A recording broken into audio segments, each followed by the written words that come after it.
The number you have reached is not in service. This is a recording.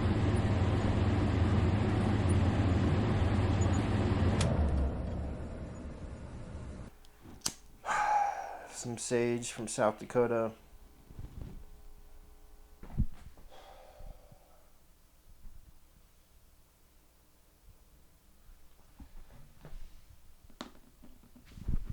I got an email from YouTube 2 days ago that they were going to demonetize my channel, and it's because I haven't uploaded in a while. And I was in the midst of making some kind of follow-through video, a follow-up. A lot of you guys have seen me go through a lot on this channel. We've been around for it's been me. I've been around for over 10 years. That I've been uploading, and in that time, specifically in the last like 7, things have gotten crazy. You know, I think I started the channel with music stuff. I'll go through the history a little bit.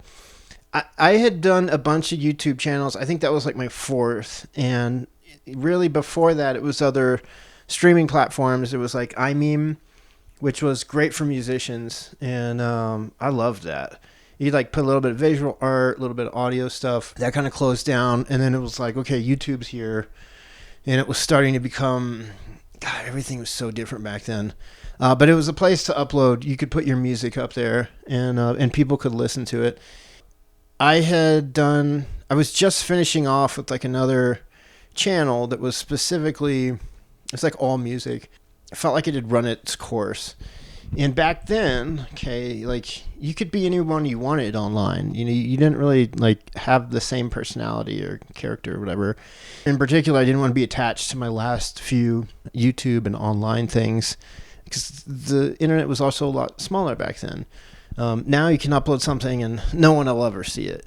I don't know. So I made up a fake name, Bill Bates, and I made up like it's a made up word, Schpoingle, and started uploading under the name Nobody for my music stuff. I have a hard time separating my mediums, whether it's music or art or whatever craft I'm doing. Eventually, I started doing some wood carving stuff.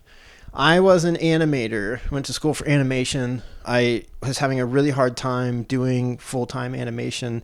And at some point in there, I started picking up wood carving. I would sit on my couch and I would whittle. I could just hold it and I could be reclined and it wouldn't bother my back. And I really, in the first few years of it, I was just really enjoying it. I wasn't working very much. And I have this need to learn and to be curious and not let go of a problem and to really dig into it as much as I can. There wasn't a lot of information at the time. And wood carving in particular is not something that you can learn from a diagram. And sharpening, it was kind of everything, and as well as like the information about wood. It was like this rediscovering of some very complicated old art form. There was some information out there. There was all these books. It had skipped a generation. Our grandparents had been wood carvers. A lot of them had carved in their basements. They made whatever it was. But like those people weren't really around a whole lot anymore. And specifically with a craft, you kind of need to learn it from in person. You need to dig somebody's brain.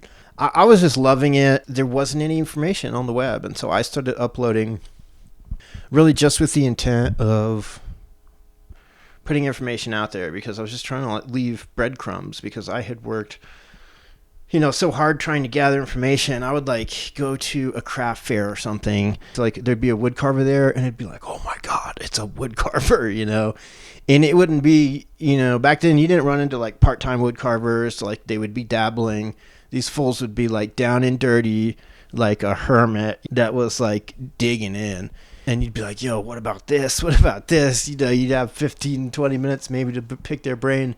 And you just get so many like nugget. Man, I got to share this stuff. The books just weren't doing it for me. And so the video in particular, you could get the most from in wood carving. You could kind of see the pressures of like where the blade was going through the wood. You could talk about it a little bit more and kind of convey more of a feeling about it. Yeah, I think there was one guy who's a good wood carver, and he made a quality like video educational thing. but he was charging money for it. For some reason, especially back then, I despise having to pay for media and having to pay for like education that's not in like, I'll pay for like college stuff, like schooling where someone is spending a lot of personal time. This, I just felt like it needed to be for the people. At the time, I was so, I guess, disillusioned with art and what fine art meant at the time. And this is when craft, I think in multiple places in the world, started to mean something else. It's now like cliche and like craft beers and all these things, but me and my girlfriend were living in Bushwick. We were like the first white people to move into Bushwick. And we didn't do it because we thought it was cool. It was the only place we could afford. Over those years, the whole hipster thing was happening. Me and my girlfriend were doing street art in a part of one of the more important, artistic movements that's happened in the last few decades. And a really cool time. And I look back on it and I'm just like, man, we had so much art. We made so much art. But again, I kind of called everything craft. And there was this like, redefining what it meant to make something with your hands and to love something and to spend time on it and to evolve it. And when you talk about it in that sense, there's not a whole lot of differentiation between, visual art and what a craft is. But I needed, and I think some other people needed to, redefine it so they could own it again. Art had become, it continuously does over time. It can, become something else when it is bought and when it is sold. The video started doing well. And there was also this weird thing that happened. Part of the reason I made the videos, my other YouTube channels, all the art stuff, there wasn't me in it. And if you guys have been around the channel for a while, my face is rarely in the videos, but just having my voice speaking was like, it was horrible. I've grown up with a lot of like self-hatred, like whatever you want to call these things, and fear of socializing. But in that and in my complex processes, I've seen social media and I've seen the media that's available and the art that's available. And I know that I need to put myself out there more, and other people that are complicated and complex also need to do the same thing. I remember making these videos and I was like, you're just seeing my hands, and I was having to like talk about the thing. I would just tell myself like, maybe I'm not going to upload this. Views started going up on a few things. If you are interested in something and you're like, it has caught your engagement, you've learned what you can about it, and you make a video, people will watch it. Like, that's pretty much what it comes down to.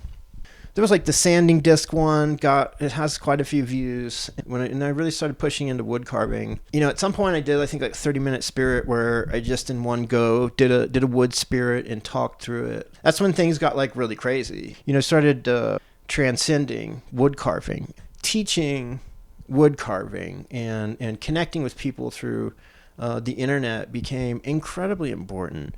And it really gave my life meaning. Finding the wood carving, making blades and sharpening, it took up my time, and it took up my, desire to mess with something in this world, to do something. But there is, at some point, no reason to do something if no one else sees it and you're not sharing with anyone. I know for me as an artist, like, I need to see myself in the world and or impacts that I've had. And so when you're making art, you're saying like, okay, that's what I did, and there's like this feedback of a memory, that is created when you're creating something, and then you can put it in other mediums and other formats, and you can see like, hey, like I am alive, and can I see myself from these other angles or in the world?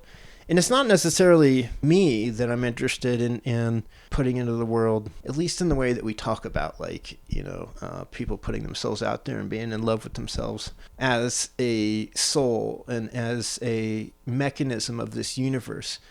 My purpose is to be a mechanism. It is to have an effect and to have function in this world. And so I think artists in general have more of a desire to see that feedback, that they're maybe not getting it from relationships or somewhere else, or they just have an extra desire to get that feedback. And so we have to make visual representations or audio representations to make people light up in different ways and feel that. So that was awesome. It was a wild ride. For back then in particular, it was a lot of views. for a wood carver, it was a lot of views, and it was really cool. One of the reasons I'm making this video is not just to recap on how much fun this has been, what it's meant to be. As a lot of you know that have been around, is that, I've had a problem with using substances, and I'm in recovery now, but shit got pretty crazy on the channel. Shit got really wild in my life. I am absolutely an addict. I have the disease of addiction. The substances, including alcohol and marijuana, that other people can use and have fun with and stop, or use in moderation, I can't do that. If I pick up a substance, it's off to the races. I've been in mental institutions. I've been in standoffs with the police. I'm not really going to go into that whole story because it becomes too dark for a conversation with regular people. I share that story in recovery programs. I go to inpatient facilities now. I go to prisons, and I share my story, and I share deep. Because those people need to know that they're not alone. There's something that addicts go through that is unlike what the rest of society deals with. And some of you may have friends or family that are addicts, and you've seen how ugly things can get. I wish there could be a little bit more in this platform for me to connect to people who are maybe using and struggling and need to know that there's a way out.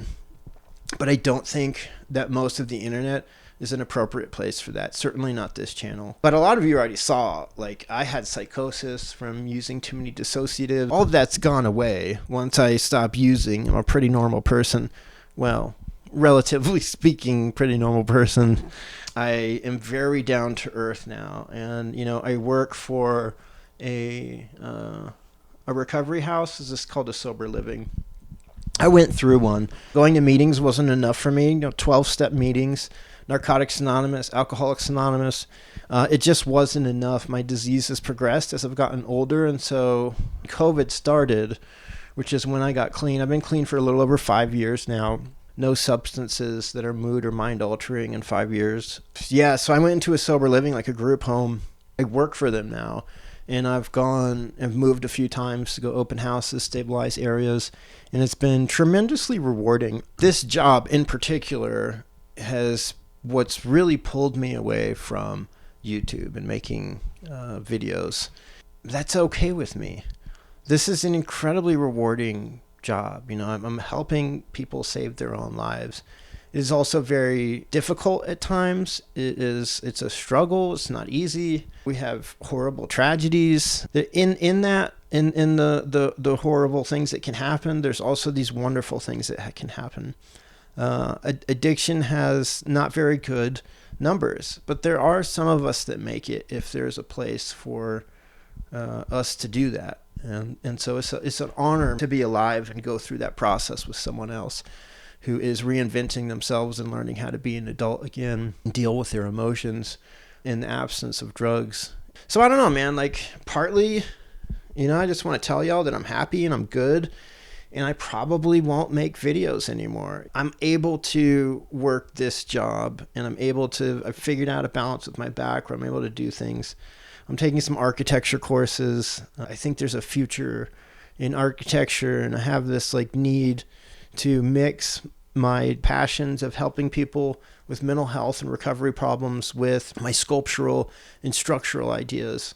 And I'm having a great time. This is what life is about to me. One of the major problems that I have as an addict, and maybe just not as an addict, as a human, okay, I have felt two sides in my life. One is that I'm ejecting from life, that I feel like I can't have an impact on the world. The other is that I am kindling the spark that my parents gave me for trying to have a positive impact on the world. And somewhere in the middle, I have an awareness that it is amazing to be alive and that I cannot waste it. And at some point in life, I knew that I needed to try to give that opportunity to as many other people to enjoy this life. I think on top of that, besides just that life continues, past this strange bottleneck of self-destruction and ego and greed, I think that there's so much more to be experienced in this life. I think we have so much more experimentation and evolution and ways to live and connect and be happy We've just gotten out of a place in human history, in the history of the universe, where we're not struggling to survive. And I think we're a little bit at a loss for what to do, how to deal with each other, what life is really about. What was really important for me in my recovery was to find meaning in life, to find purpose. As I've discussed, I have found that. Before, when I used, I would be in my head. I would be, cynical of the world. And I thought, well, I know better than all these people. I'm just going to stay at my high place and look down at all these people and eject from life. One of the hardest things I've had to do was take responsibility for my own actions. I was desperate. I had to come into recovery. It was not a decision that I made because I wanted to have an impact on the world. Attempts on my own life weren't working out, and so I went into recovery. There was nowhere else to go. The drugs weren't working anymore. My life is becoming more and more nightmarish by the day. And so I went into recovery. Really, when I came in to recovery, I wanted to be dead. I had no gratitude for life. I was a miserable person. And, I've found all of that. It's been very slow. In that, I've needed to build this story and find this story and uncover this story of what is life and what is my place in it. I've needed to find hope and faith. And for me personally, I've needed to do it without traditional religion. I needed to be very down to earth on what's going on in the world, and without all of the science and logic. What is this experience like, and how important is it, and how fun is it to be a part of it and to fight this battle that most people are giving up on or are becoming cannibalistic about in order to soak up the last enjoyment. I'm so excited for the future. A part of me is. A part of me wakes up every day and it seems like everything's wrong. I still live with a lot of chronic pain. I still have a lot of anxiety. And I've found that life is a fight for me personally. Life is a fight. It takes constant struggle to get through. And I no longer wait for life to be perfect around me to be happy. I am happy and content when I push through life, even when it is not okay and it is a struggle. I'm not sure if I have a whole lot else to say. I think I've gotten pretty heady. I hope my audio's been working most of the time. I love you guys. Thanks for watching. If you want to help, if you need help, we're not going to get into that. But sure, shoot me an email. I still check the thing. If you want to donate to AFSP, which is suicide prevention, donate to a recovery house or something like that, I'd love to help you out. If you have furniture, if you want to rent us a 5-bedroom house, not joking, wherever you are, let me know. And we will put some recovering addicts in there and save their lives. It's been a pleasure, guys. I really want to make videos, but it's just not high enough up there as having some of these real world experiences. I watch YouTube all the time, and I really wish there was some more substance on there sometimes. I know that people are doing the best that they can for how much time it takes to make a video, for what it takes specifically for these guys to make money off of videos when they have to put one out a few times a week. That was something I was never willing to do. I didn't want to repeat projects. But yeah, I'm having a great time, and I hope you are too in life.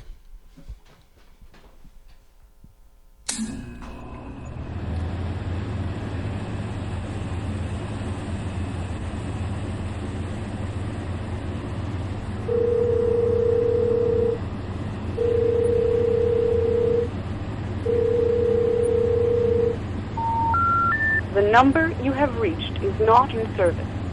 This is a recording.